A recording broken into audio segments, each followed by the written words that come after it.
إن الصلاة تنهى عن الفحشاء والمنكر ونشهد أن سيدنا وسندنا ونبينا ومولانا محمدا عبده ورسوله. أما بعد فأعوذ بالله من الشيطان الرجيم. بسم الله الرحمن الرحيم. وأطيعوا الله وأطيعوا الرسول. آمنت بالله صدق الله خالقنا العظيم وصدق رسوله النبي الكريم الأمين ونحن على ذلك لمن الشاهدين والشاكرين والحمد لله رب العالمين. قال رسول الله صلى الله عليه وسلم: العلماء ورثوا الأنبياء، أو كما قال عليه الصلاة والسلام. اللهم صل على سيدنا ومولانا محمد وعلى آل سيدنا ومولانا محمد وبارك وسلم وصلوا عليه. اللهم صل على محمد وعلى آل محمد كما صليت على إبراهيم وعلى آل إبراهيم إنك حميد مجيد. اللهم بارك على محمد وعلى آل محمد كما باركت على إبراهيم وعلى آل إبراهيم إنك حميد مجيد. زندگی آمد برائے بندگی، زندگی آمد برائے بندگی، زندگی بے بندگی شرمندگی. معزز سامعین کرام، اللہ تعالیٰ کے بزرگ دعا ہے کہ اللہ تعالیٰ جو بھی الفاظ میری زبان سے ادا کروائے حق اور سچ ادا کروائے، اور اللہ تعالیٰ مجھے اور آپ کو ان باتوں پر عمل کرنے کی توفیق عطا فرمائے. آج یوم آزادی 14 اگست، جس میں پاکستان اور ہندوستان کی تقسیم کی گئی تھی، آج وہی آزادی کا دن لوٹ کر آیا ہے 73ویں دفعہ. یعنی کہ 73 سال ہو چکے اس ملک کو آزاد ہوئے. اس ملک کو بنایا گیا تھا کلمہ طیبہ کے بیس پر. اس کی بنیاد کلمہ طیبہ تھی، یعنی لا الہ الا اللہ. اس میں وحدانیت کو واضح کیا گیا تھا کہ یہاں پر صرف اللہ کا نام لیا جائے گا، اللہ کی عبادت کی جائے گی، اللہ تعالیٰ کے احکامات کو مانا جائے گا، جیسا کہ قرآن پاک نے کہا وَأَطِيعُوا اللَّهَ، اور اللہ کی اطاعت کرو، یعنی کہ اللہ کی مکمل طور پر اطاعت کی جائے گی، اور محمد رسول اللہ، یعنی کہ محمد رسول اللہ صلی اللہ علیہ وسلم کی سنتوں کا اتباع کیا جائے گا. اور اس ملک کو بنانے کے لیے صرف لبرلز آگے نہیں بڑھے تھے، بلکہ اس ملک کو بنانے کے لیے باقاعدہ علماء آگے بڑھے تھے. اس ملک کو علیحدہ کرنے کے لیے علماء نے اپنی جانیں دی، اور انہی علماء کے بارے میں آپ صلی اللہ علیہ وسلم نے فرمایا ہے کہ علماء انبیاء کے وارث ہیں. جب آپ صلی اللہ علیہ وسلم نے فرما دیا کہ علماء انبیاء کے وارث ہیں، ایک اور جگہ فرمایا اللہ تعالیٰ نے کہ جس نے اولیاء اللہ اور علماء کے ساتھ بدسلوکی کی، برا بھلا کہا، اس کی اللہ کے ساتھ باقاعدہ جنگ ہے۔ جس پاکستان کو بنانے کے لیے علماء نے اپنی جانیں تک قربان کر دی، آج اس پاکستان کے نظام کو سدھارنے کے لیے اگر کوئی علماء میں سے بولتا ہے تو ہم کہتے ہیں کہ مولوی کو کیا پتہ سیاست کیا ہوتی ہے، مولوی کو کیا پتہ صدارت کیا ہوتی ہے، مولوی کو کیا پتہ کہ وزارت کیا ہوتی ہے، گورنر کیا ہوتا ہے، عہدہ کیا ہوتا ہے۔ مولوی کو صرف یہی پتہ ہے قال رسول اللہ صلی اللہ علیہ وسلم، یا قال اللہ تعالی قال رسول اللہ صلی اللہ علیہ وسلم، بس یہی جانتا ہے اور کچھ بھی نہیں جانتا۔ مدارس میں ان کے پاس چلے جاؤ، احادیث پوچھ لو، قرآن پاک کی آیات پوچھ لو، اللہ تعالیٰ کے احکامات پوچھ لو، حضور اقدس صلی اللہ علیہ وسلم کی سنتیں پوچھ لو، انہیں تو یہی پتہ ہے اور تو کسی چیز کا پتہ نہیں۔ مولوی کیوں بات کرتا ہے ملک کے بارے میں؟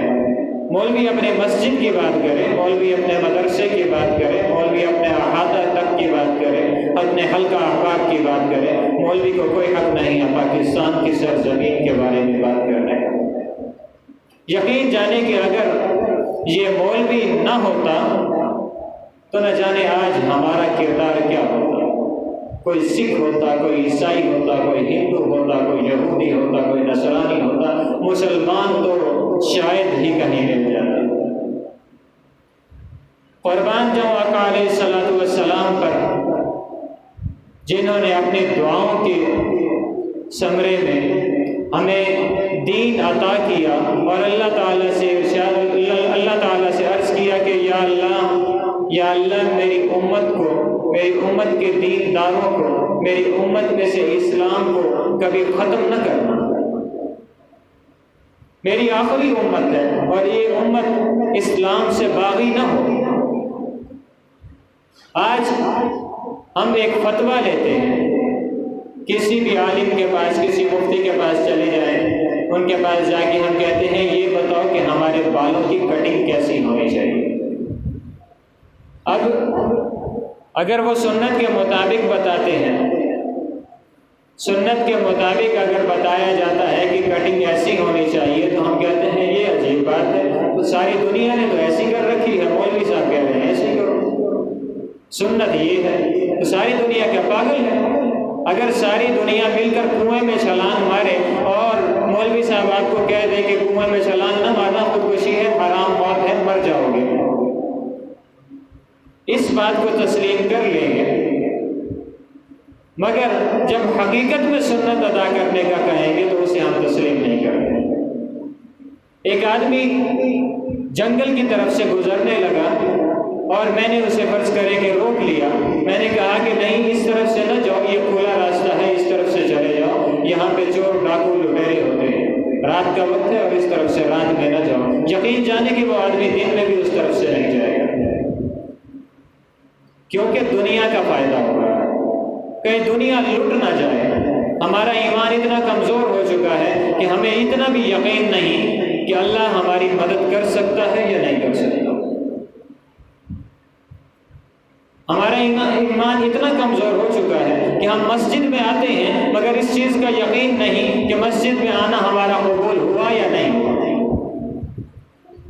نماز کے لیے کھڑے ہیں، اللہ تعالیٰ کے روبرو کھڑے ہیں، اللہ تعالیٰ کے ساتھ باتیں کر رہے ہیں، مگر ہمارا یقین یہ نہیں ہے کہ کیا ہماری یہ نماز قبول ہوگی یا نہیں۔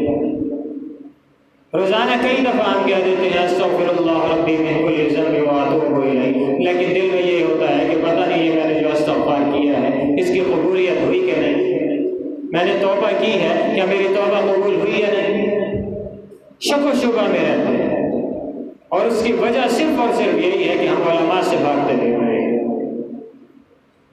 ہم اگر دیکھ لیں نا کوئی ٹوپی پہن کے ایک عام سا آدمی جسے دین کی الف کا بھی پتہ نہیں ہے اور سر پہ ٹوپی اس نے رکھ رکھی ہے، داڑھی چہرے پہ سنت کے مطابق رکھی ہوئی ہے، ہم لوگ اس سے 4 میل دور بیٹھیں گے کہیں یہ کوئی اسلام کی بات نہ کر رہے۔ اسلام سے بدظن اتنے ہو چکے ہیں کہ آج ہمیں اسلام کی حقیقت نظر بھی نہیں آتی۔ خود قرآن پاک کو اٹھاتے ہیں، اس کی تفسیر کو پڑھتے ہیں، اس کے ترجمہ کو پڑھتے ہیں، حرف بحرف پڑھتے ہیں، مگر پھر بھی اس پر یقین نہیں کرتے۔ ہم ایسے پڑھتے ہیں جیسے کوئی کہانی ناول وغیرہ ہمارے سامنے آ گیا اور ہم نے وہی ناول پڑھ دیا، بس ٹائم پاس ہو گیا، جان چھوڑ۔ اللہ تعالیٰ کا حکم ہے کہ نماز پڑھو، ہم نماز چھوڑ دیتے ہیں۔ اللہ کا حکم ہے کہ تجارت کرو مگر حلال طریقے کے ساتھ کرو، نام تول میں فرق نہ دو، لیکن ہم دیتے ہیں۔ اللہ تعالیٰ کا حکم ہے کہ ملاوٹ نہ کرو مگر ہم کرتے ہیں۔ اللہ کا حکم ہے کہ اپنے ماں باپ کی تعظیم کرو، ہم نہیں کرتے۔ یعنی جہاں پہ اللہ کے احکامات ہم پر لاگو ہوتے ہیں وہاں سے ہم اللہ کے احکامات کو ہٹا دیتے ہیں، اور جہاں پہ اللہ کے احکامات لاگو نہیں ہوتے، یہود و نصارہ کے احکامات لاگو ہوتے ہیں، انہیں ہم اپنا لیتے ہیں۔ ہم لوگوں نے اپنی داڑھیوں کا مذاق بنانا شروع کر دیا، سنت سے بالکل ہٹ گئے، شیو کر دی۔ گناہ کبیرہ جو لگاتار ہمارے ساتھ ہے، چلتے پھرتے اٹھتے بیٹھتے جاگتے سوتے نماز پڑھ رہے ہیں، کسی بھی حالت میں ہیں گناہ کبیرہ میں مبتلا ہیں۔ وہ تو گناہ کبیرہ میں مبتلا ہیں، پھر ہم لوگوں نے یہ کیا کہ داڑھی کو اتنا چھوٹا چھوٹا بالکل ایسے مذاق بنا دیا کہ بالکل 1 انچ بھی ہماری داڑھی نہیں، جبکہ حکم یہ ہے کہ کم سے کم ایک بارش ہونی چاہیے۔ 1 انچ بھی ہماری داڑھی نہیں ہے، ہم لوگوں نے داڑھی کا مذاق بنا دیا۔ کسی نے داڑھی کو اس طریقے سے بنایا، کوئی کہیں سے کٹنگ کرا رہا ہے، کوئی کیسے کٹنگ کرا رہا ہے، کوئی کہتا ہے کہ فرنچ کٹنگ ہے، کوئی کون سی کٹنگ۔ یقین جانے کہ ہم نے اسلام کو ہی مذاق بنا کر رکھ دیا، آپ صلی اللہ علیہ وسلم کی سنتوں کو مذاق بنا کر رکھ دیا۔ سنتوں پر عمل کرنا ہم سے ہوتا ہی نہیں، گوارا ہی نہیں کرتے۔ کہنے کو ہم یہ کہتے ہیں کہ اللہ تعالیٰ کی اطاعت کرتے ہیں، کہنے کو کہتے ہیں کہ حضور اکرم صلی اللہ علیہ وسلم پر جان قربان کرنے کو تیار ہیں، مگر آپ صلی اللہ علیہ وسلم کے احکامات کو نہیں مانیں گے۔ اللہ تعالیٰ کے احکامات کو ماننے کو تیار ہے مگر عملی زندگی میں نہیں۔ سن کر ہم مان سکتے ہیں، کر کے نہیں مان سکتے، کیونکہ اگر ہم اللہ کے احکامات کو مانتے ہیں، حضور اکرم صلی اللہ علیہ وسلم کے طریقے کو اپناتے ہیں، تو ہمیں لوگ ان پڑھ جاہل گنوار کہتے ہیں۔ اگر میں نے پورا لباس سنت کے مطابق پہن لیا، یا اپنی بیٹی کو، اپنی بیوی کو، اپنی بہن کو، اپنی ماں کو پورا لباس پہنا دیا، تو لوگ کیا کہیں گے؟ یہ پتہ نہیں کہاں سے جنگل کے بلائیں اٹھ کر آئی ہے، ان پڑھ گنوار سی۔ اور اگر چھوٹے چھوٹے کپڑے میں اپنے گھر والوں کو پہنا دیتا ہوں اور خود ایسا لباس پہنتا ہوں جس میں مسلمانیت تو نظر ہی نہیں آتی، تو لوگ یہ کہیں گے کہ یہ اچھا خاصا پڑھا لکھا ہوگا۔ یعنی کہ ہماری تعلیم کپڑے اتارنے میں رہ گئی ہے، کپڑے پہننے میں ہمیں جہالت محسوس ہوتی ہے۔ سنت کے مطابق اگر ہم زندگی گزارتے ہیں تو ہمیں جہالت لگتی ہے، اور اگر سنت سے ہٹ کر زندگی گزارتے ہیں تو ہمیں لوگ پڑھا لکھا کہتے ہیں۔ سنت سے ہٹ کر اگر ہم لوگ زندگی گزارتے ہیں تو ہمیں کامیاب قرار دیا جاتا ہے، اور سنت کے مطابق اگر زندگی گزارتے ہیں تو ہمیں ناکام قرار دیا جاتا ہے۔ جو مدرسے میں پڑھنے والا ایک طالب علم قرآن پاک حفظ کر رہا ہے، دنیا کی اعلیٰ ترین تعلیم قرآن پاک ہے، دنیا کی اعلیٰ تعلیم سب سے اعلیٰ تعلیم آپ صلی اللہ علیہ وسلم کی احادیث ہیں، ہم اس چیز کو جو حاصل کرنے کے لیے جو طالب علم جا رہا ہے، ہم کہتے ہیں کہ دیکھ اس نے اپنی زندگی کو برباد کر لیا، اپنے 18 سال 16 سال 15 سال اس نے ایسے ضائع کرتے ہیں، مدرسے میں اس نے دھکے کھانے ہیں، اس کے بعد اسے تو کوئی نوکری ہی نہیں دے گا۔ یقین جانے کہ وہ لوگ جو قرآن حدیث کے طلباء ہیں، قرآن حدیث کے پڑھے ہوئے علماء ہیں، وہ ہم لوگوں سے بہت بہتر ہے، بے حد درجہ بہتر ہے۔ ان کا لباس ہم لوگوں سے افضل ہے، ان کا رہن سہن ہم لوگوں سے افضل ہے۔ کتنی فضیلت ہوگی اس شخص کی جس کے پیر کے نیچے، جس کے قدموں کے نیچے فرشتے خود پر بچھائیں اور ایک دوسرے سے آگے بڑھ کر بچھائیں کہ کہیں یہ نہ ہو کہ میرا پر رہ جائے اور اس طالب علم کے پیر کے نیچے نہ آئے۔ کتنے عظیم ہوں گے وہ لوگ، اور ہم انہی کو کہتے ہیں کہ کیا بے وقوفوں والے کام کرتا ہے۔ ہم اس ملک کو حاصل اس وجہ سے کرتے ہیں کہ اس میں کلمہ توحید اور محمد رسول اللہ صلی اللہ علیہ وسلم کی اطاعت کریں گے، اور ہماری حالت یہ ہے کہ ہم لوگوں نے یہود اور نصارہ کی اطاعت کو اپنا لیا، اور ہمارے منہ سے جو الفاظ نکلتے ہیں جملہ کفریہ نکلتے ہیں، اور ہمیں اس کا پچھتاوا تک نہیں ہوتا۔ ہم لوگ یہ کہہ دیتے ہیں کہ میں نے داڑھی نہیں رکھی تو یعنی کہ میں اچھا لگتا ہوں، میں نے اپنے ٹخنوں سے نیچے شلوار کر لی، اب میں پڑھا لکھا محسوس ہوتا ہوں۔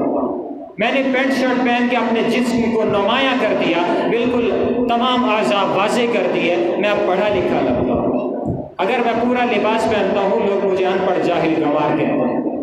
اللہ تعالیٰ سے دعا ہے کہ اللہ تعالیٰ اس ملک پاکستان کو اپنے حفاظت میں رکھے اور ہمیں حیا عطا فرمائے، ہمیں دینداری عطا فرمائے، اپنے احکامات پر چلنے والا اور حضور اقدس صلی اللہ علیہ وسلم کی تمام سنتوں پر عمل کرنے والا بنائے۔